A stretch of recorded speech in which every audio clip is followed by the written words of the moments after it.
If you're feeling stuck in the wait for your miracle baby, overwhelmed by the heartache of negative tests, or questioning if God's plan for your family will ever unfold, this episode is for you. Today I'm sitting down with Hannah, whose journey through infertility, miscarriage, adoption heartbreak, and miraculous motherhood is nothing short of awe-inspiring. She opens up about the emotional toll of waiting, the struggle to trust God's timing, and how she found hope and healing even when it felt impossible.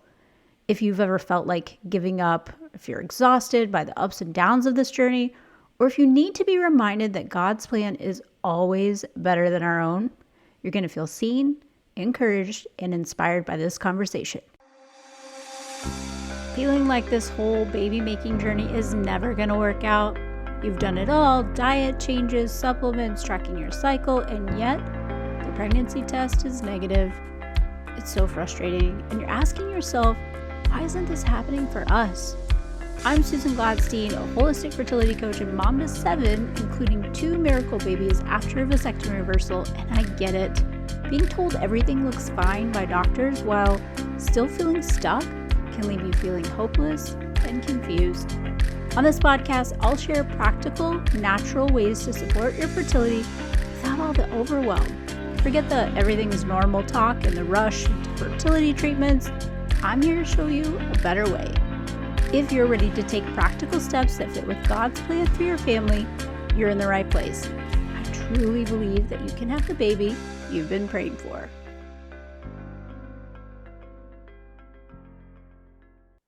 I'm so pumped because I have Hannah here. I actually found out about Hannah through her mom and was told that she had just this amazing story of infertility and all the things like waiting and craziness, and just how God moved miraculously through the whole process that I couldn't wait to dive in and hear all the juicy details. So thank you for joining us and being open and honest and raw to a population of people that are just like want a baby yesterday. So, Yes, could you tell us a little bit about your story?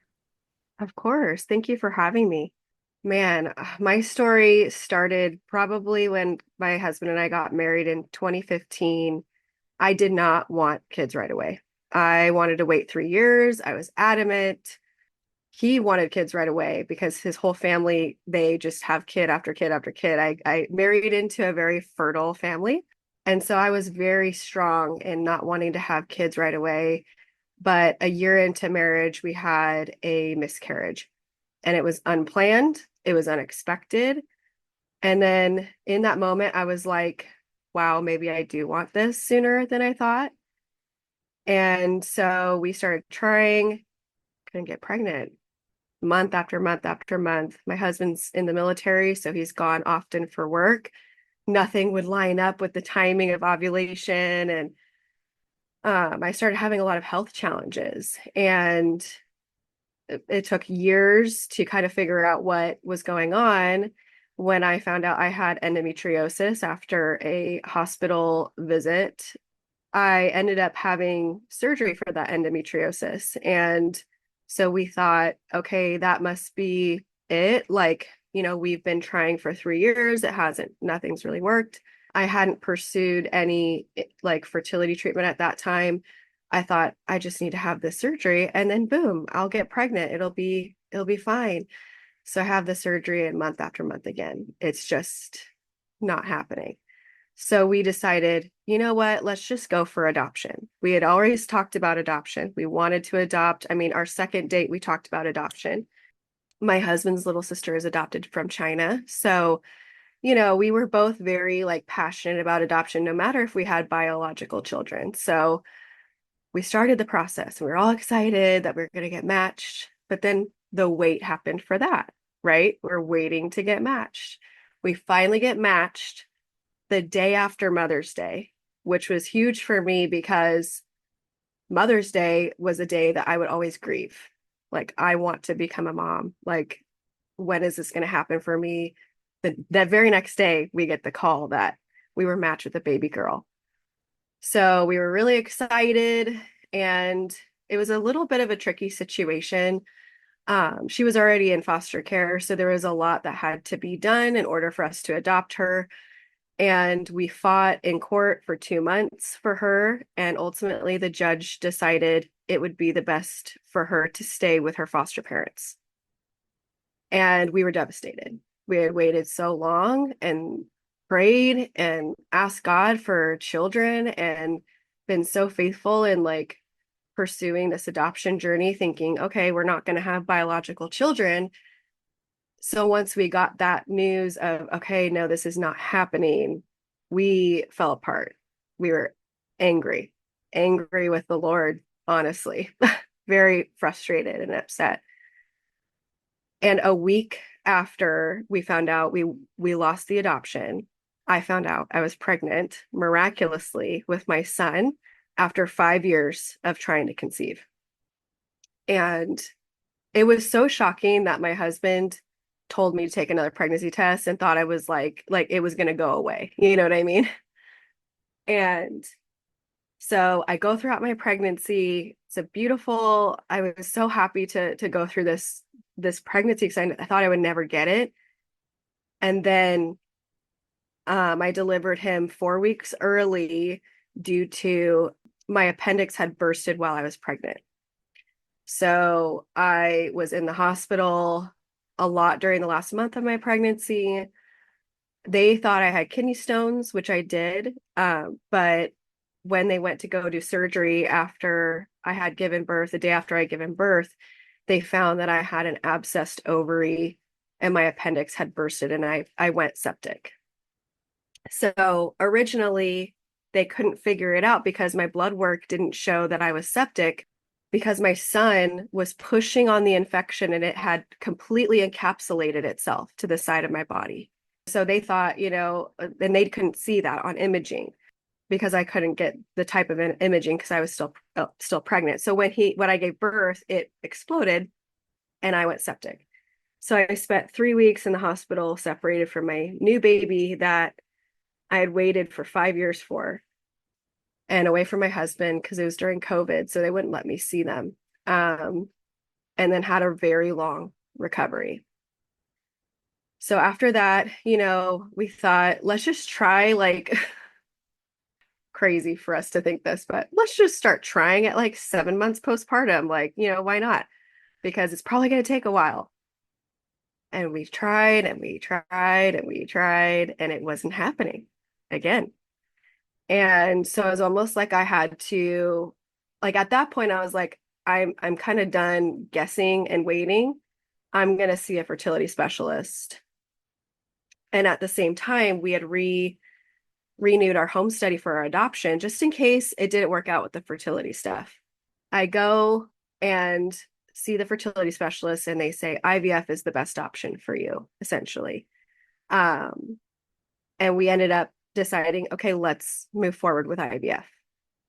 So this is from, 2015 is when we got married. 2016, we had the miscarriage. And then we're looking at 2023 is when we pursued IVF. So a long time back and forth with this fertility journey. And so then we went forward with IVF. We did the egg retrieval. They say, actually, you need a surgery to remove your fallopian tubes before we can do this transfer because the fluid in your tubes kills embryos. So like we can't keep your tubes because it'll leak into your uterus and could cause a miscarriage.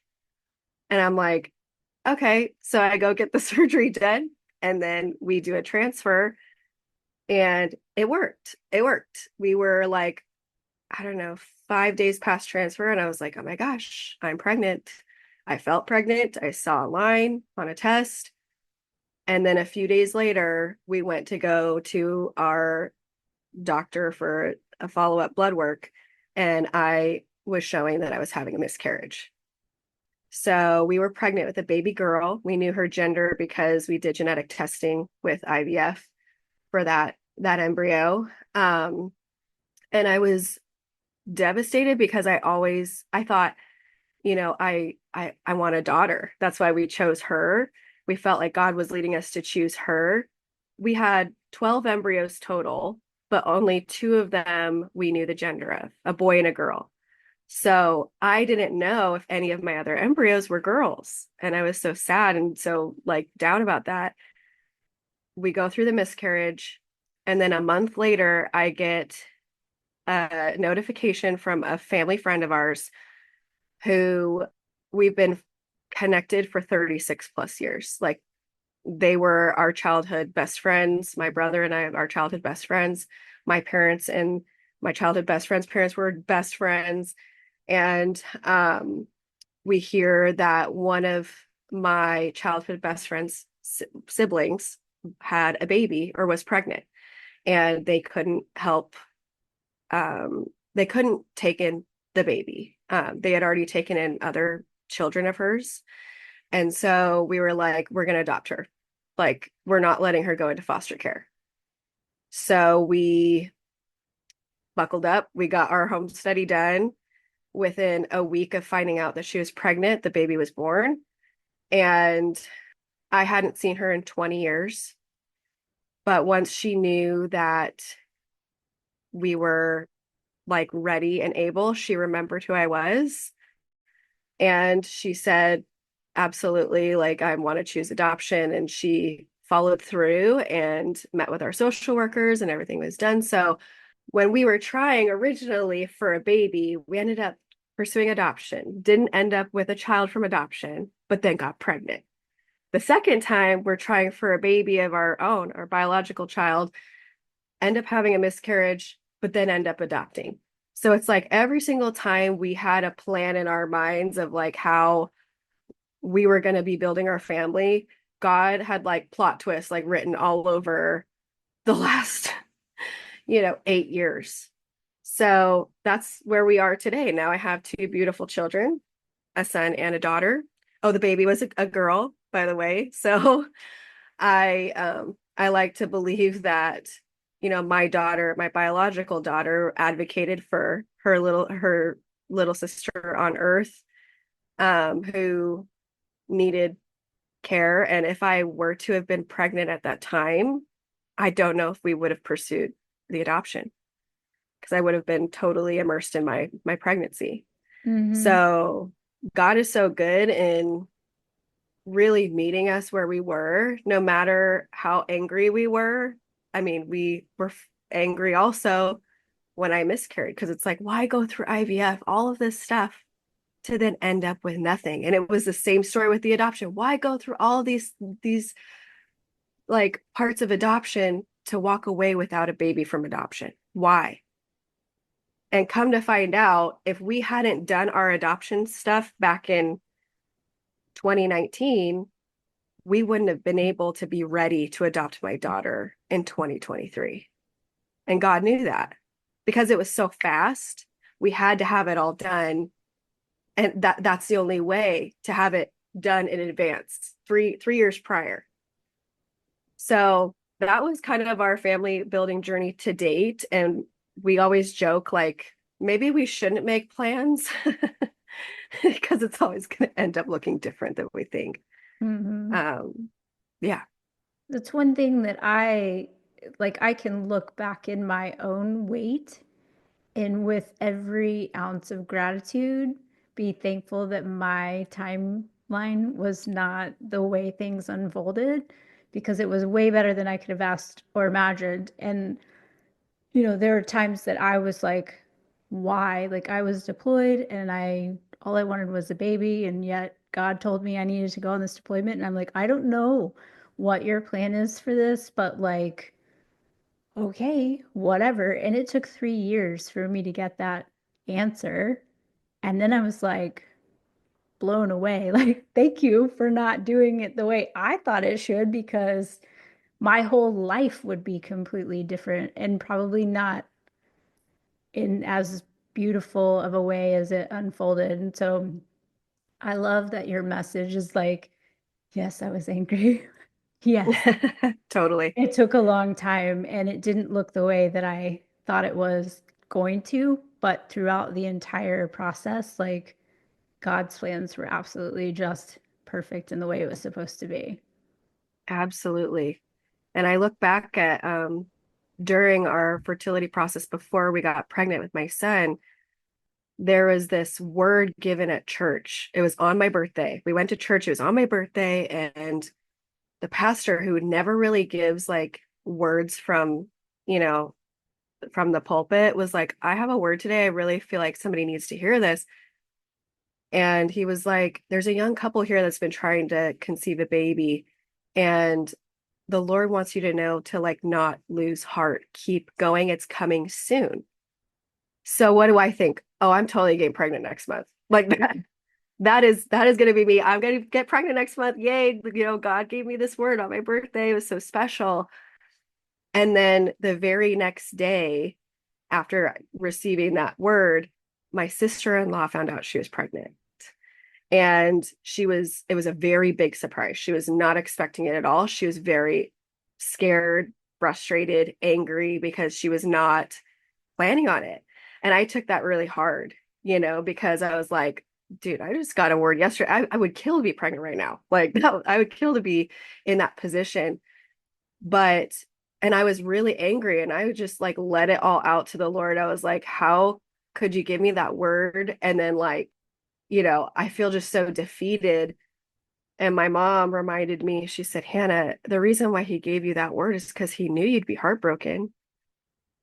That's the reason why he gave it to you right then. He knew the very next day it would be like a dagger to the heart. And I was like, wow, how good is God to like, he's so ahead of the game. He's so ahead of where our mind is and our heart is. And that was in 2017. I didn't conceive until 2020.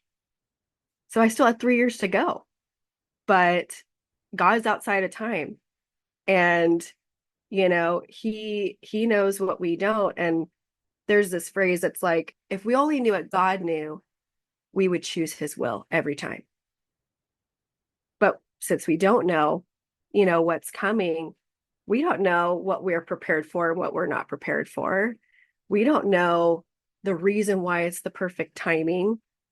And looking back, it's like I would never have it any other way.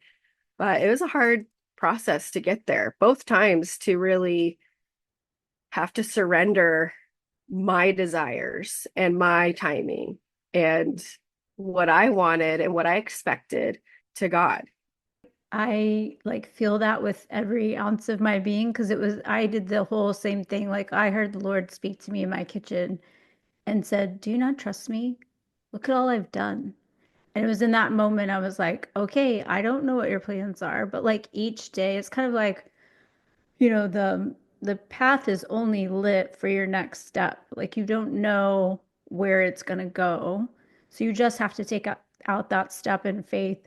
And I'm Yeah. curious because I can look back at all the foundational things that in the wait, I chose to like prioritize my health and my sleep. And all of those things that I did in the wait made me such a better mom when my baby came along. Like I was like better equipped with handling less sleep and stress. And I just had a whole different outlook because in the wait, I really was intentional about how I was using the time. But I'm curious if you could share kind of like looking back, because always hindsight's 2020, right? If you could share to someone who is in that wait that doesn't know what the next step is or how long it's going to take, like what are some things that you would say to give hope or inspiration, ways to look at things that helped you in your wait? What would you say to them? Like you said, it's always easier looking back in hindsight, being like, oh yeah, I made it through that. But one thing I resonate with a lot with going through infertility and in the waiting for a baby, is that it can be completely all consuming. All you think about, all you talk about, all you research. And like you were saying, you're super intentional with your time, and it made you a better mom. I agree. I felt like I was intentional in my time too. But I think my approach was like, I need to be intentional about these things to get there faster. Like if I eat good, if I, take care of myself, if I take these supplements, if I research what it is I can do to get pregnant, all the, let me research every symptom I have to find out as soon as possible when I do get pregnant.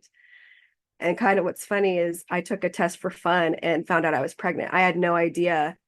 Like I was not in that month that I got pregnant. I honestly let go of like the need to know because in my head, I was getting a baby through adoption. In my head, I already was a mom. And I think that that's not something that's like encouraged in like the infertility community of like living as though you already are because God has called you to be. And so once I started intentionally living as a mom and like everything that I was doing was around preparing for a baby, that's when I got pregnant. And I kind of find that interesting because it's like, was that part of it? Like, did God really want me to release, like, instead of the like, I need this, God, I need this, like claiming it? Maybe I just, a part of that journey was I needed to learn, I need to claim this. I will be a mom and I am in the process of becoming. So how can I invest in the right things and, be diligent about the wait? And my grandfather was a preacher, and one of his last sermons, he actually his last sermon, he preached on waiting. And he said, waiting is active, right? Waiting is like you're doing. So like, what does God want you to do in that time so that when you get to the end of the wait, you're ready for what you're going to receive? Oh, And, so when I would get into the word, there's this one time about a year before I got pregnant with my son, I had a dream that I had a baby boy and I named him what I named him. And I just kept repeating his name over and over in the dream. And I woke up and I was like, oh my gosh, like it was so vivid. It was so real. And then I got into the word. I had that dream. And again, I felt like God was giving me like little by little these nuggets of hope, these, you know, words of encouragement. But I think if I were to encourage somebody who is currently going through the wait, so I read this book, it's called The Hannah Anointing. Ironically, my name is Hannah. And if you know the story about Hannah in the Bible, she suffered with waiting and infertility, right? And she begged the Lord for a son and said, she would let him be raised in the house of the Lord if he would give her this child. She ended up having 6 kids, but she waited a long time for that first baby. And so in this book, The Hannah Anointing, I read it in one day and I read it out loud to myself because I thought, I want to like declare this over myself that like, yes, I'm in the waiting, but like this is coming. Like I'm no longer messing around with like, why is this not happening yet? Like I'm going from why is this happening to this will happen. And so I read it over myself. It has some prayers in there. And it was really amazing because the author really talks about how there's different types of time and there's different types of waiting. And you're waiting and you're waiting and you're waiting and you're longing. And then all of a sudden, boom, you have what you've been waiting for. And it's kind of crazy because then you're like, what do I do with myself when like my whole self has been wrapped up in this waiting process? And so another thing that I think that really helped me was like continually visualizing my life as I wanted it and as I desired it. Like I'm going to fill my mind with the things that I feel like God is putting on my heart, the desires of my heart, and instead of this will never happen for me because it's taking too long. And just visualizing my husband as a dad, us together with a baby. That was one of the things that I did the month that I did get pregnant as well, was just like allowing myself to dream of those days instead of focusing on the hard path it was going to take to get there. And I think, too, another word of encouragement would be that the enemy wants you to be discouraged. He wants you to feel like it's never going to happen for you. He wants you to feel like God has done this to you. He wants you separated from God. So what better way to do that than like discourage you and make you feel like God isn't giving you what your heart's desire is when you've been so faithful, right? And so remember like that in those times where you're struggling with the why, like there's a really real enemy that like can't wait for you to ask that question and can't wait for you to be stuck in that rut because he knows that it can rock your faith. And that enemy also doesn't want your child to come into the world into a family who believes and will raise that child in the house of the Lord, like Hannah, decided for her son. And that's something that I was like, wow, my son must have a call on his life because I fought like heck to get that baby. And it's like kind of cliche, but like press on, like continue to fight the enemy from stealing that hope and stealing that dream that God has instilled into your heart. Oh, I love that so much because I kind of feel like in the, I don't know, not like the medical community. I'm going to really overgeneralize. In the fertility community, it's like everybody gives you these really dire statistics and not a lot of hope, not a lot of faith. And I had someone on my podcast that was kind of in the same boat where she was like, I just know it's going to happen. I don't know when, but I know it's going to happen. It was like, I don't know, 3 weeks after her episode aired, she sent me a message with a picture of a positive pregnancy test. Like she just had that belief. And I wholeheartedly believe that so much of what we are speaking out there, what we believe, what we focus on, it will come to fruition. So if you're telling yourself this is never going to happen, then you're going to subconsciously do things that are going to sabotage you and put you in that boat because that's just how the mind works. So I love just being really focused and like positive. And that's one thing that I think a lot of my clients appreciate because like I believe for you if maybe you don't. And then like Yes. maybe as we're talking and like you start to believe, like I can see what a difference that makes in your mindset, just in how you take care of yourself and what you prioritize and all of the things. So I really, really love that. I'm gonna have to put that um book in the Yes, show notes because definitely. that sounds amazing. It truly changed my life. I actually messaged the author and told her, like, you helped me have a different perspective on waiting, you know? And instead of looking at waiting as a bad thing, looking at waiting as a powerful thing. Like, it's so hard though when you're in that age range where everybody's having children and it's happening so easily for some people. And um, really focusing on your journey and what God's doing for you because everybody's going to go through grief in their life. Like, even if it's not infertility, they're going to have a different like cross to bear, so to speak. And so instead of focusing on like what they have and what you don't, focusing on, okay, what journey has God given me and how am I going to utilize like my faith and rely on his strength rather than my own, because if you rely on your own strength you're going to get really tired. you know Amen to that. That's so true. And I see it a lot like in some of the Facebook communities I'm part of where the going gets tough and people are like, well, I'm just going to leave the group or I'm just like, I'm giving up.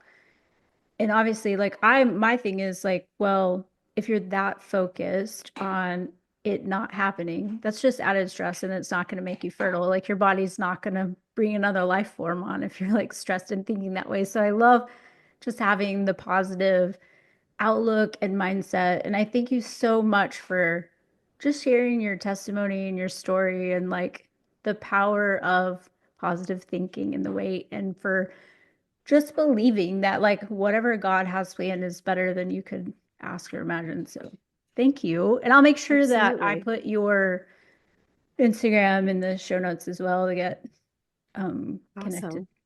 as well. So thanks for being on. I appreciate you Of so much. course. Yes. Thank you for having me. Thank you so much for joining me on Conceiving After Vasectomy Reversal.